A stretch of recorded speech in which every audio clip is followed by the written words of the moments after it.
ఆకాశవాణి ప్రాంతీయ వార్తలు చదువుతున్నది డివి సత్యనారాయణ. ముఖ్యాంశాలు: స్వర్ణాంధ్ర స్వచ్ఛాంధ్ర కార్యక్రమాన్ని ముఖ్యమంత్రి నారా చంద్రబాబు నాయుడు ఈరోజు ప్రారంభించారు. ప్రజాస్వామ్యాన్ని పరిరక్షించుకున్నప్పుడే రాజ్యాంగాన్ని కాపాడుకోగలమని త్రిపుర రాష్ట్ర గవర్నర్ నల్లు ఇంద్రసేనారెడ్డి అన్నారు.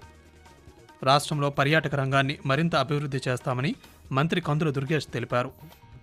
స్వచ్ఛత అనేది ప్రజల జీవన విధానంలో భాగం అవ్వాలని ఉప ముఖ్యమంత్రి కె పవన్ కళ్యాణ్ పేర్కొన్నారు. ప్రధానమంత్రి నరేంద్ర మోదీ మన్ కీ బాత్ మనసులోని మాట కార్యక్రమం 118వ సంచిక రేపు ఉదయం 11 గంటలకు ప్రసారమవుతుంది. వార్తల వివరాలు: స్వర్ణాంధ్ర స్వచ్ఛాంధ్ర కార్యక్రమాన్ని ముఖ్యమంత్రి నారా చంద్రబాబు నాయుడు వైఎస్ఆర్ జిల్లా మైదుకూరులో ఈరోజు ప్రారంభించారు. ఎన్టీ రామారావు 29వ వర్ధంతి వేడుకల్లో పాల్గొన్న ఆయన మాట్లాడుతూ, రాయలసీమను అభివృద్ధి పదంలో నడిపిస్తామన్నారు. రాజోలి ఆనకట్ట పూర్తి చేసి 90,000 ఎకరాలకు సాగునీరు అందిస్తామని తెలిపారు. ఈ జిల్లాలో ఉండే నీళ్లు ఉపయోగించుకోవడానికి అన్ని పనులు చేస్తాను. రాయలసీమ రైతాంగానికి మంచి జరగాలని ఈరోజు 90% సబ్సిడీతో డ్రిప్ ఇరిగేషన్ మీకు ఇస్తున్నానంటే, ఒక పక్క డ్రిప్ ఇరిగేషన్ వచ్చి, ఒక పక్క ఆధునీకరణ వచ్చి, ఇంకో పక్క హార్టికల్చర్ పంటలు వేసుకుని మార్కెటింగ్ అని ఎస్టాబ్లిష్ చేస్తే ఈ రాయలసీమకు తిరుగుండదు. ఇదిలా ఉండగా ఆంధ్రప్రదేశ్ రాష్ట్ర ప్రభుత్వం ప్రతి నెల 3వ శనివారాన్ని స్వర్ణాంధ్ర స్వచ్ఛాంధ్ర దినంగా పాటిద్దామని పిలుపునిచ్చింది. ప్రజాస్వామ్యాన్ని పరిరక్షించుకున్నప్పుడే రాజ్యాంగాన్ని కాపాడుకోగలమని త్రిపుర రాష్ట్ర గవర్నర్ నల్లు ఇంద్రసేనారెడ్డి అన్నారు. విశాఖలో ఈరోజు జరిగిన సంవిధాన్ గౌరవ్ అభియాన్ కార్యక్రమంలో ముఖ్య వక్తగా పాల్గొన్న ఆయన ప్రజాస్వామ్య పరిరక్షణకు పాటించాల్సిన చర్యల గురించి వివరించారు. అర్హత కలిగిన ఓటర్లు తమ బాధ్యత గుర్తెరిగి ఓటింగ్లో పాల్గొన్నప్పుడే ప్రజాస్వామ్య పరిరక్షణ సాధ్యమవుతుందన్నారు.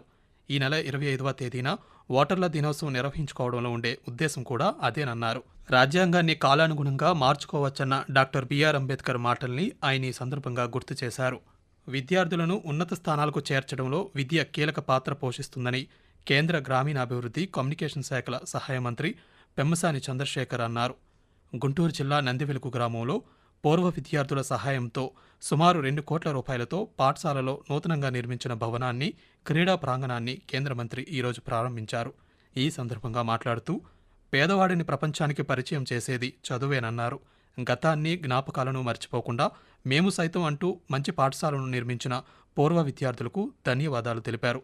ఎదిగే కొద్దీ ఒదిగి ఉండాలని, చదువు సంస్కారం కలిస్తేనే విజయం లభిస్తుందని విద్యార్థులకు మార్గదర్శనం చేశారు.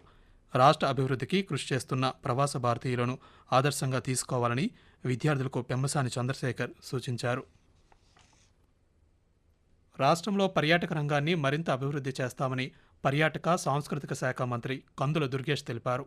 తిరుపతి జిల్లా సూలూరుపేటలో ఫ్లెమింగో ఫెస్టివల్ 2025ను మంత్రి ఈరోజు ప్రారంభించారు. ఈ సందర్భంగా మాట్లాడుతూ, రాష్ట్ర ప్రభుత్వం 3 రోజుల పాటు ఈ పక్షుల పండుగను నిర్వహిస్తుందని తెలిపారు. కాగా పులికాట్ సరస్సుకు శీతాకాలంలో భారీగా వలస పక్షులు వస్తుంటాయి.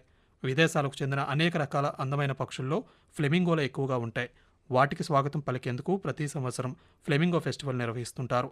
అందులో భాగంగా ఈ పక్షులను వీక్షించేందుకు వచ్చే సందర్శకులకు అన్ని ఏర్పాట్లు పూర్తి చేశామని, రేపటి నుంచి రాష్ట్రంలో మరిన్ని కార్యక్రమాలను ప్రారంభిస్తామని మంత్రి కందుల దుర్గేష్ వివరిస్తూ, మనకి అటవీ శాఖకు కానీ పర్యావరణ శాఖ కానీ ఉన్నటువంటి కఠినతరమైన నిబంధనలు ఉన్నాయో వాటిని మత్స్యకారులు లాంటి వెనకబడిన వర్గాల వారికి అవసరమైనటువంటి జీవనోపాధి విషయంలో కొంచెం సులభతరం చేసి వారికి ఉపయోగపడే విధంగా చేయాల్సిన బాధ్యత మన మీద ఉంది. ఒక పక్కన పర్యాటకం అభివృద్ధి చెందాలి, పర్యావరణ పరిరక్షణ జరగాలి, దాంతో పాటు జీవనోపాధి కలగాలి. టూరిజం ని ఇండస్ట్రీగా గుర్తించే పనిని ముఖ్యమంత్రి చంద్రబాబు నాయుడు గారు చేపట్టారు. ప్రధానమంత్రి నరేంద్ర మోదీ తన మనసులోని భావాలను ఆకాశవాణి ద్వారా దేశ ప్రజలతో పంచుకునే మన్ కీ బాత్ మనసులోని మాట కార్యక్రమం 118వ సంచిక రేపు ఉదయం 11 గంటలకు ప్రసారమవుతుంది. మన్ కీ బాత్ కార్యక్రమ తెలుగు అనువాదం ప్రధానమంత్రి ప్రసంగం అయిన వెంటనే ఒకసారి తిరిగి రాత్రి 8 గంటలకు ఉభయ తెలుగు రాష్ట్రాల్లోని అన్ని ఆకాశవాణి, దూరదర్శన్ కేంద్రాల ద్వారా ప్రసారం కానుంది. ఆకాశవాణి ప్రాంతీయ వార్తలు వింటున్నారు.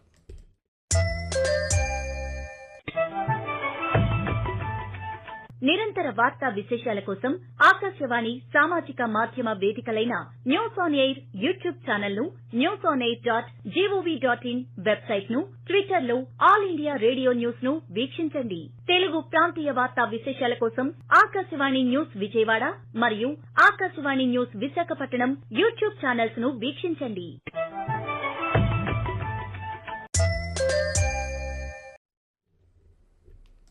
గిరిజనుల అభివృద్ధికి ప్రభుత్వం ప్రత్యేక దృష్టి సారించిందని రాష్ట్ర మహిళా సంక్షేమం, గిరిజన సంక్షేమ శాఖ మంత్రి గుమ్మడి సంధ్యారాణి తెలిపారు. ఈరోజు పార్వతీపురం మన్యం జిల్లా సాలూరులో చైల్డ్ ఫండ్ సౌజన్యంతో సెంటర్ ఫర్ వరల్డ్ సాలిడారిటీ స్వచ్ఛంద సేవా సంస్థ ఆధ్వర్యంలో ఏర్పాటు చేసిన కార్యక్రమంలో మంత్రి పాల్గొన్నారు. ఈ సందర్భంగా మాట్లాడుతూ స్వచ్ఛంద సేవా సంస్థలు గిరిజన పిల్లలను దత్తత తీసుకుని చదివించడం చాలా సంతోషంగా ఉందన్నారు. పిల్లలు పుట్టినప్పటి నుండి 6 సంవత్సరాల వరకు అంగన్వాడీ కేంద్రాల్లో ఉంచాలని, అంగన్వాడీ కేంద్రాల్లో ఇచ్చే పౌష్టికాహారం పిల్లల్లో ఎదుగుదలకు తోడ్పడుతుందన్నారు.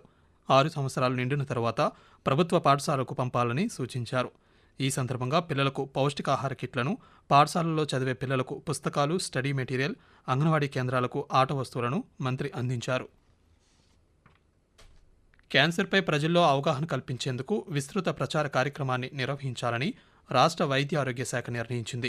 గత సంవత్సరం నవంబర్ 14 నుండి ప్రారంభమైన స్క్రీనింగ్ పరీక్షలు 10 నెలల పాటు కొనసాగుతాయి. రాష్ట్రంలో సంవత్సరానికి దాదాపు 40,000 మందికి పైగా క్యాన్సర్తో ప్రాణాలు కోల్పోతున్నారు. దీంతో ఈ వ్యాధిని నిర్మూలించేందుకు రాష్ట్ర వ్యాప్తంగా ప్రజలందరికీ క్యాన్సర్ స్క్రీనింగ్ పరీక్షలు నిర్వహించాలని ప్రభుత్వం నిర్ణయించింది.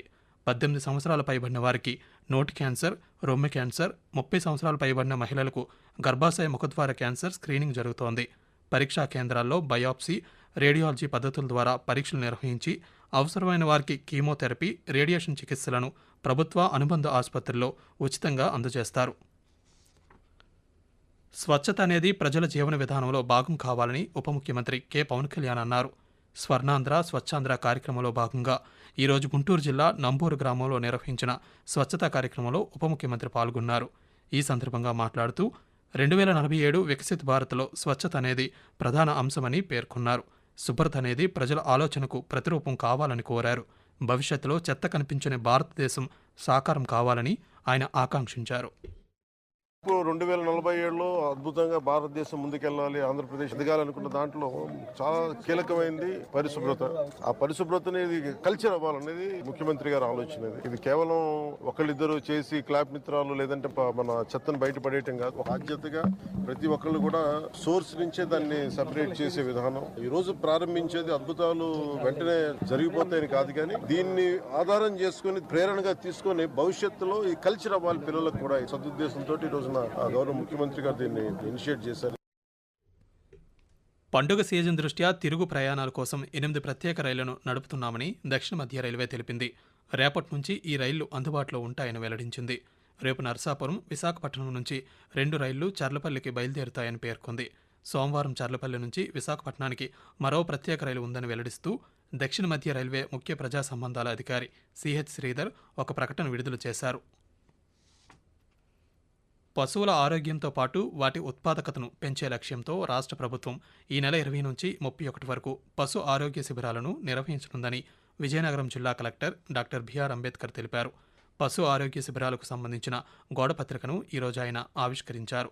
ఈ సందర్భంగా మాట్లాడుతూ శిబిరాల్లో ఉచితంగా పశు వైద్యులు అందించే సేవలను వినియోగించుకొని పాల దిగుబడి పెంచేందుకు ప్రయత్నించాలన్నారు. శిబిరాల్లో పశు వైద్య చికిత్సలు నిర్వహించడంతో పాటు గర్భకోశ వ్యాధులకు చికిత్సలు, వ్యాధి నిరోధక టీకాలు, నట్టల నివారణ మందుల పంపిణీ, పశు వ్యాధుల నిర్ధారణ పరీక్షలు, శాస్త్రీయ పశు యాజమాన్య పద్ధతులపై అవగాహన సదస్సులు నిర్వహిస్తున్నామని జిల్లా పశు సంవర్ధక అధికారి డాక్టర్ వైవి రమణ తెలిపారు. ప్రాంతీయ వార్తలు ముగించే ముందు ముఖ్యాంశాలు మరోసారి. స్వర్ణాంధ్ర స్వచ్ఛాంధ్ర కార్యక్రమాన్ని ముఖ్యమంత్రి నారా చంద్రబాబు నాయుడు ఈరోజు ప్రారంభించారు. ప్రజాస్వామ్యాన్ని పరిరక్షించుకున్నప్పుడే రాజ్యాంగాన్ని కాపాడుకోగలమని త్రిపుర రాష్ట్ర గవర్నర్ నల్లు ఇంద్రసేనారెడ్డి అన్నారు. రాష్ట్రంలో పర్యాటక రంగాన్ని మరింత అభివృద్ధి చేస్తామని మంత్రి కందుల దుర్గేష్ తెలిపారు. స్వచ్ఛత అనేది ప్రజల జీవన విధానంలో భాగమవ్వాలని ఉప ముఖ్యమంత్రి కె. పవన్ కళ్యాణ్ పేర్కొన్నారు. ప్రాంతీయ వార్తలు ఇంతటితో సమాప్తం. తిరిగి 8 గంటల 30 నిమిషాలకు జాతీయ వార్తలు వింటారు.